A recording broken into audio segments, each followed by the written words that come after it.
बिस्मिल्लाहिर्रहमानिर्रहीम। अस्सलाम वालेकुम। वालेकुम अस्सलाम।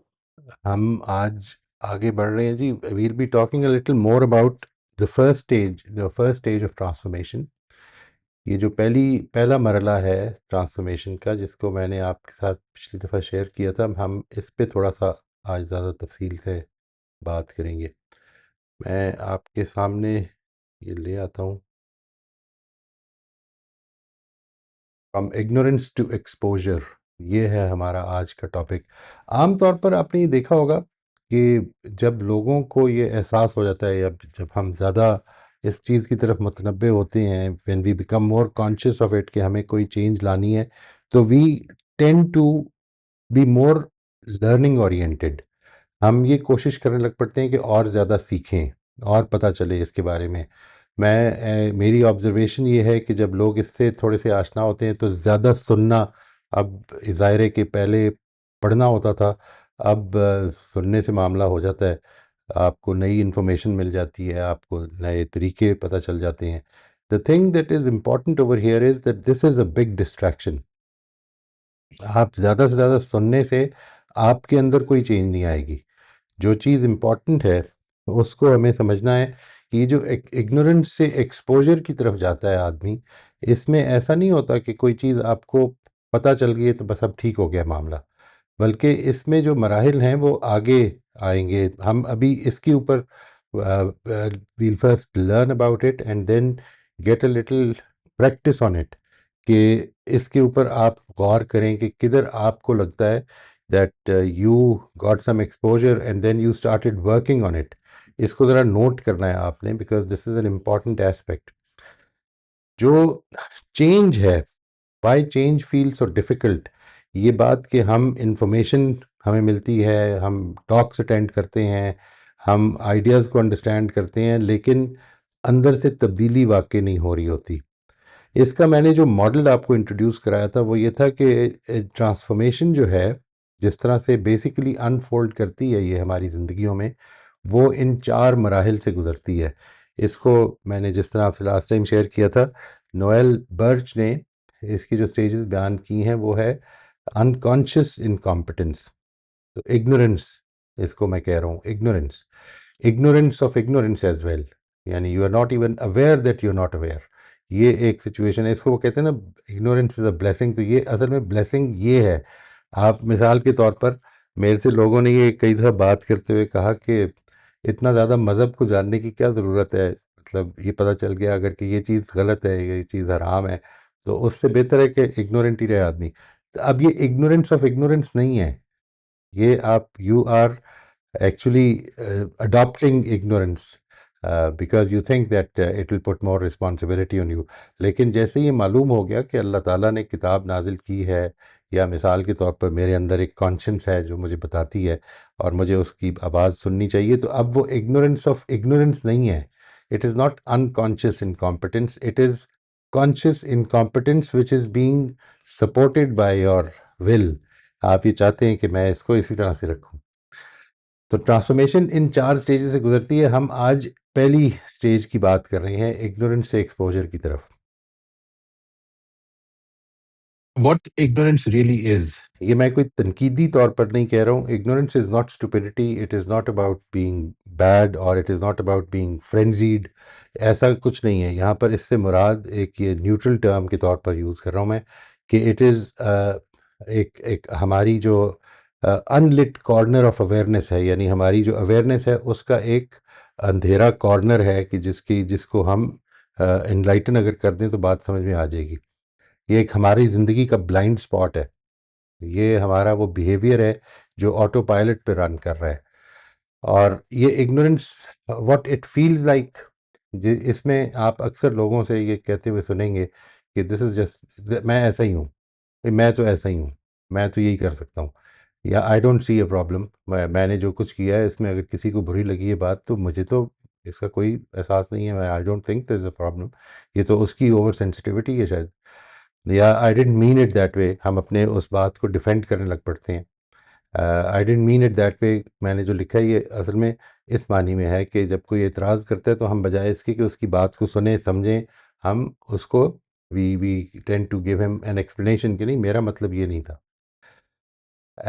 इसकी एक छोटी सी रिलेटेबल एग्जांपल देख लें कि एक अनअवेयर कम्युनिकेटर है जो he believes he is a good listener but interrupts regularly and others feel rushed और unheard when you talking to that person.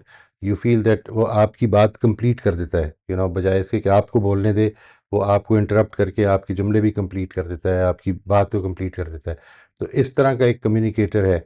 और what actually breaks this ignorance is कि information नहीं, एडवाइस नहीं किसी की, बल्कि इग्नोरेंस ब्रेक्स थ्रू डिसरप्शन। ये disruption मेरे अंदर से होती है।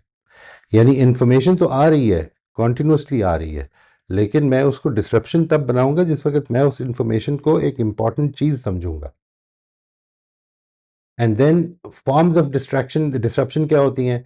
मतलब किसी की तरफ से आपको ऑनेस्ट फीडबैक मिला है, या कि कोई कॉन्फ्लिक्ट हो गया है, या कोई फेलियर हो गया, आप कोई चीज़ करना चाह रहे थे उसमें आप नाकाम हो गए, या कोई इमोशनल कॉन्सिक्वेंस निकला है इसका, you feel disturbed at something, seeing yourself from the outside.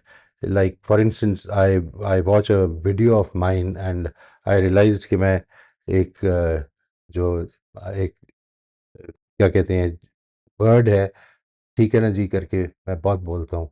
तो इससे मुझे पता चल गया कि this is where I sometimes unconsciously am speaking and I am using some certain words which are actually, जिसको आप लग़व कहते हैं, बेमानी होते हैं वो। How exposure feels, it feels embarrassment. आपको एम्बेरसमेंट होगी, आपको you feel surprise, you feel discomfort. ये अंदर से आपको किसी ने कुछ कहा तो आपको अंदर से एक रेजिस्टेंस पैदा हो रही है कि ये ठीक नहीं हो रही बात, या ये मेरे लिए कोई कंफर्टेबल नहीं है situation. Why people resist exposure? I thought I was a patient person. मैं तो अपने आप को बड़ा साबिर आदमी हूँ, मैं तो अपने आप को एक बड़ा अच्छा लिसनर समझता था, मैं तो अपने आप को एक बड़ा एम्पैथिक और कंपैशनेट आदमी समझता था। लेकिन पता ये चलता है कि नहीं, वो तो सब मैं समझता ही था सिर्फ।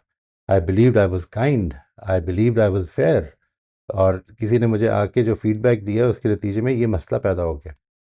और जब ये मसला पैदा हो गया तो जो जिस जगह पे हम खड़े हैं, दिस इज़, इसको यूँ समझ लें कि एक फोर्क है रोड में, the moment that decides everything.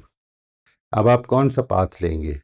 Will you, when discomfort appears, चाहे वो एम्बैरेसमेंट है, चाहे वो सरप्राइज है, चाहे वो यू फील दैट आपका जो अपना इमेज था अपने बारे में वो ख़राब हुआ है, या वो ख़राब किया जा रहा है, तो अब आप कैसे लेंगे? Will you be defensive?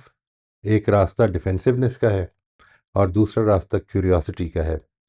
Curiosity allows exposure to deepen. वो जो एक्सपोजर है वो ज़्यादा डीप हो जाएगा, आपको समझ में आएगी बात। और वो जो क्या चीज़ है जो इस चीज़ को अलाउ करेगी, इसको हम मैंने लिखा है कि the key that allows exposure is humility. Humility sounds like I might not be seeing the full picture. यानी मैं अपने तौर पर ये अपने से जो बात कर रहा हूँ वो ये है कि मेरे ख्याल में हो सकता है कि शायद मेरे पास पूरा इल्म ना हो, मैंने तो एक पूरी पिक्चर बना ली हुई है, लेकिन शायद वो पिक्चर कंप्लीट नहीं है। या टेल मी मोर, ये वाला एटीट्यूड, जिसने बात की है, जिससे आप डिस्कम्फर्ट हुए हैं, उसको आप ये कह रहे हैं कि मुझे और बताइए इसके बारे में, tell me where I go wrong, where I slip. ये जो एस्पेक्ट है, ये जो ह्यूमिलिटी का एस्पेक्ट है, it is guided by the motive to improve and grow through life. जब मैं आप हमने ये बात समझ ली, इसको मान लिया कि ये ज़िंदगी एक ऐसा सफ़र है कि जिससे हमने निकल के इसके नताइज को असल में फ़ेस करना है, तो इसका मतलब ये है, लाज़मी मतलब ये है कि फिर हमारा फोकस ज़्यादा से ज़्यादा अपनी इम्प्रूवमेंट पे होना चाहिए। और ये मोटिव जो है जिस वक्त आपके अंदर पैदा होता है, तो ये असल में ह्यूमिलिटी का दरवाज़ा खोलता है। A crucial insight is that exposure is prepared before it arrives. ज़िंदगी में एक्सपोजर तो आपको मिल रहा है, हर वक्त ही मिल रहा है, मोस्ट ऑफ द टाइम मिल रहा है। जब इंटरेक्शन होता है तो आपको मिल जाता है, कभी लोगों के फेशियल एक्सप्रेशन से मिल जाता है, कभी उनकी बॉडी लैंग्वेज से मिल जाता है, कभी उनके अल्फाज से मिल जाता है। लेकिन most of the times we are actually not ready for it. Exposure is prepared before it arrives. इसका मतलब ये है कि इस एक्सपोजर के लिए मुझे अपने अंदर कुछ तैयारियां करनी है।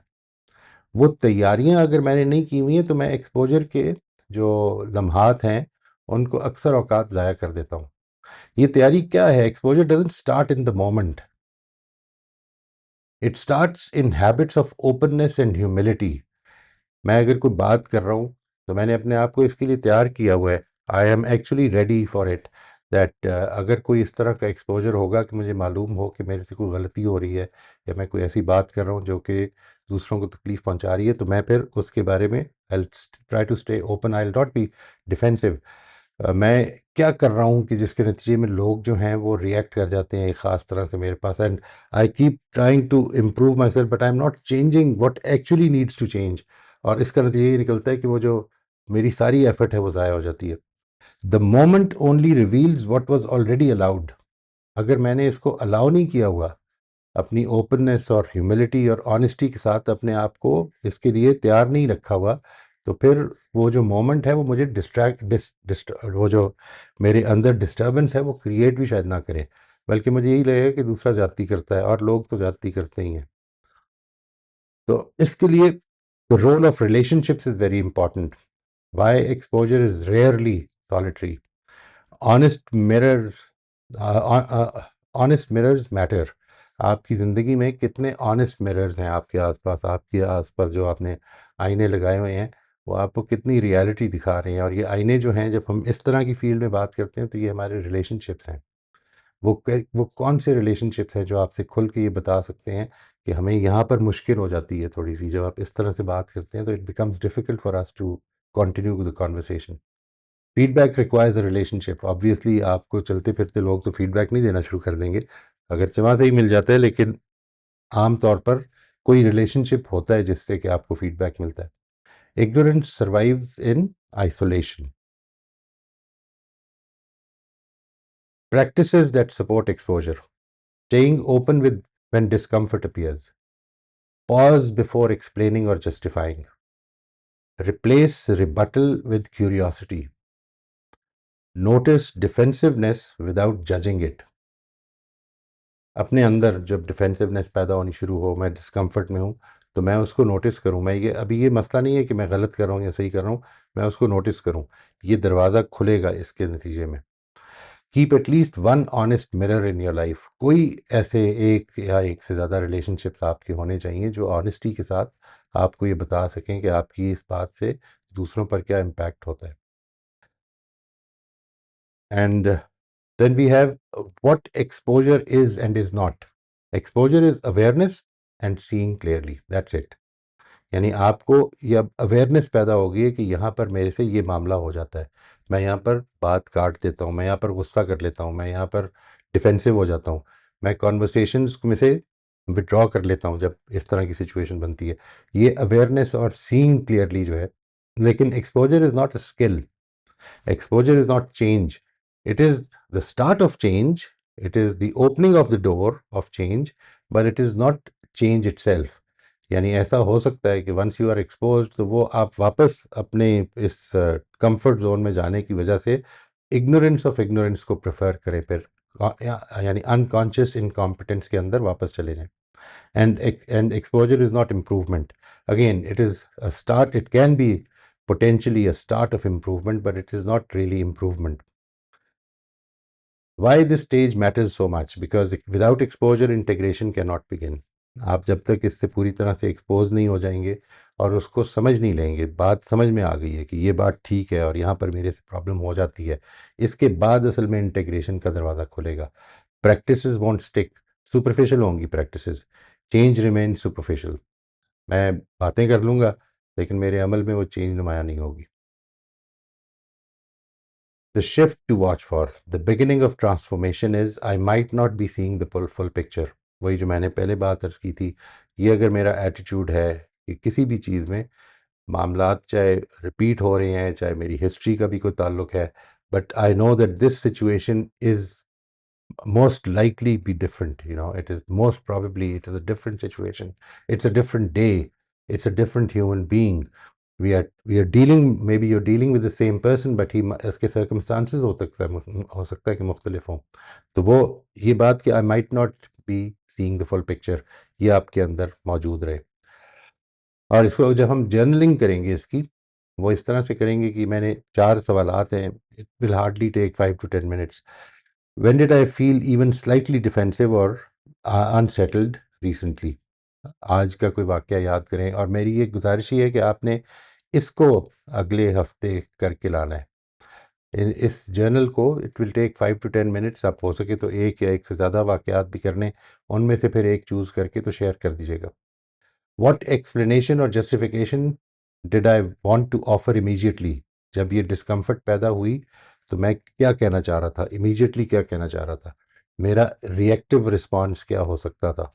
What might I discover if I let that moment remain unexplained for a while?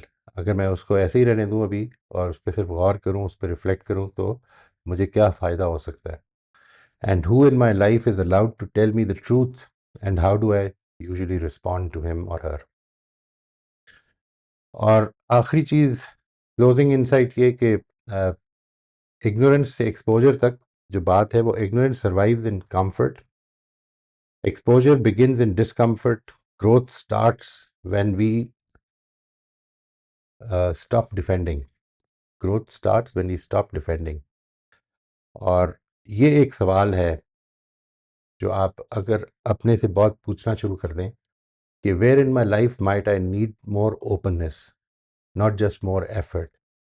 और इसका हिंट ये है कि the moments that stir defensiveness or a desire to avoid feedback are often the moments worth staying with. जिधर आप defensive होने के chances ज़्यादा हैं या आप फीडबैक को अवॉइड कर रहे हैं, तो ये वो मोमेंट्स हैं जिधर आपको थोड़ा सा तवज्जो देनी चाहिए। They usually point to where openness matters the most.